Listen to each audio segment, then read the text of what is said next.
Natural barometer दिखाना चाहता हूँ। ये मेरे पीछे एक बुश है, ये एक पौधा है, झाड़ी है, इसका नाम है बैरोमीटर बुश। अमेरिका की रियासत है टेक्सास, ये वहाँ का नेटिव पौधा है। खूबसूरत से पर्पल से, लाइट पर्पल से फूल होते हैं। तो इसके फूल अक्सर मैंने देखा है कि बंद रहते रहते ही गिर जाते हैं, खिलते ही नहीं है। ह्यूमिडिटी बढ़ती है तो उससे भी इसके फूल ट्रिगर होते हैं और बढ़ते हैं। ये लगता कहाँ पर है, कैसे लगता है? कटिंग से आसानी से चल जाता है, बहुत कम पानी में भी बहुत अच्छा चलता है। इसकी हेज बहुत अच्छी बनती है, आप इसको कोई भी और डिज़ाइन दे सकते हैं।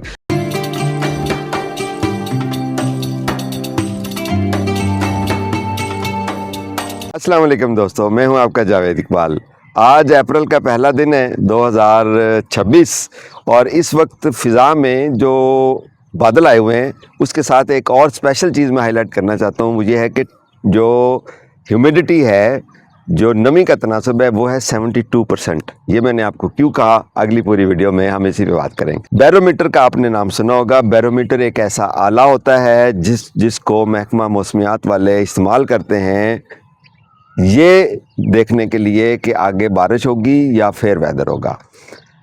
वो इस तरह से काम करता है कि अगर तो प्रेशर बहुत ज़्यादा हो, फ़िज़ा में एटमॉस्फेरिक प्रेशर बहुत ज़्यादा होता है तो दैट मीन्स कि आगे फेयर वेदर होगा, और अगर वो प्रेशर कम हो जाए तो दैट मीन्स कि आगे बारिशें होने वाली हैं, एक दिन में, 2 दिन में। ये महकमा मौसमियात वाले जानते हैं।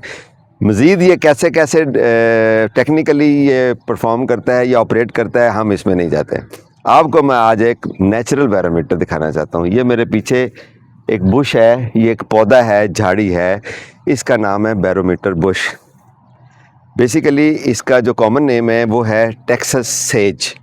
जो अमेरिका की रियासत है टेक्सास, ये वहाँ का नेटिव पौधा है, इसलिए वहाँ पर इसको ऑफिशियली ऑफिशियल या नेटिव बुश ऑफ टेक्सास भी कहा जाता है। अच्छा, इसको सिल्वर डस्ट भी कह देते हैं, सिल्वर लीव्स भी कह देते हैं, पर्पल सेज भी कहते हैं, जो भी नाम है, लेकिन कॉमनली इसको टेक्सास सेज बोलते हैं। और इसका जो ये इंटरेस्टिंग नाम है बैरोमीटर बुश, वो इसलिए है कि इसके आप देखें खूबसूरत से पर्पल से, लाइट पर्पल से फूल होते हैं और ये बंद रहते हैं अगर अगले आने वाले कुछ दिनों में, 1, 2 या 3 दिनों में बारिशें ना हो या ना होने वाली हो, तो इसके फूल अक्सर मैंने देखा है कि बंद रहते रहते ही गिर जाते हैं, खिलते ही नहीं है। इसका फूल जब खिले दैट मीन्स कि आगे 1 दिन में या 2 दिन में या 3 दिनों के अंदर अंदर बारिश होने वाली है। ऐसा क्यों है?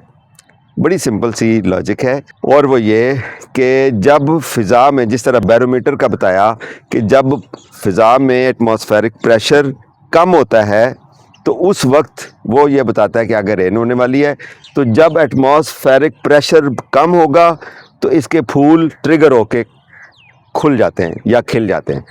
दूसरा फैक्टर जो मैंने आपको शुरू में बताया कि इस वक्त फ़िज़ा में नमी का तनासब 73% है, तो जब ह्यूमिडिटी बढ़ती है तो उससे भी इसके फूल ट्रिगर होते हैं और बढ़ते हैं। और यही 2 इंडिकेटर हैं जिससे हमें पता चलता है कि फ़िज़ा में नमी ज़्यादा है और आगे जो प्रेशर है वो कम है, तो अब आगे बारिश होने वाली है। तो ये दोनों चीज़ें, ये वाला पौधा इस तरह से बताता है कि इन दोनों चीज़ों की मौजूदगी में, यानी कि फ़िज़ा में नमी के तनासब ज़्यादा हो और एटमॉस्फेरिक प्रेशर कम हो, उससे इसके फूल खिल जाते हैं, ट्रिगर हो जाते हैं। इससे हमें पता चलता है कि आगे बारिश होने वाली है। ये मेरा पर्सनल एक्सपीरियंस है। मैं कई दफ़ा, सेवरल टाइम्स, बल्कि 100 टाइम्स मैं इसको आजमा चुका हूँ। अब आप इसको गौर से देख लीजिए, कहीं भी आपको ये नज़र आए, आप इसके फूलों को देखें। अगर इसके फूल खिले हुए हैं तो यकीनन ज़्यादा चांसेस ये हैं कि अब आगे बारिश होने वाली है। महकमा मौसमियात वाले भी बाज़ वक़्त बताते हैं कि बारिश होने वाली है और नहीं होती, ऐसा भी हो जाता है, लेकिन इसके चांसेस ज़्यादा होते हैं और वैसा ही होता है। ये आई विटनेस में आपको बता रहा हूँ। अच्छा जी, अब मैं आपको बताऊँ कि ये लगता कहाँ पर है, कैसे लगता है। कटिंग से आसानी से चल जाता है। आम नर्सरियों पे आपको जाके इसको सिल्वरी कह रहे होंगे या कुछ भी कह रहे होंगे, जो पढ़े लिखे नर्सरियों वाले वो आपको टेक्सास सेज के नाम से ही देंगे, वरना आप इसको आइडेंटिफाई कर लें। एक और पौधा होता है जिसको सिल्वरी कहते हैं, वो छोटी सी, वो झाड़ी नहीं बनती बड़ी, वो छोटा सा पौधा होता है, उसके साथ इसको मिक्सअप आपने नहीं करना। इसके पत्तों को पहचान लें, इसलिए मैं क्लोज़अप डाल रहा हूँ। तो अगर आपने लेना हो, कैसी जगह पे लगाएं, ये ड्राउट टॉलरेंट है, यानी कि बहुत कम पानी में भी बहुत अच्छा चलता है।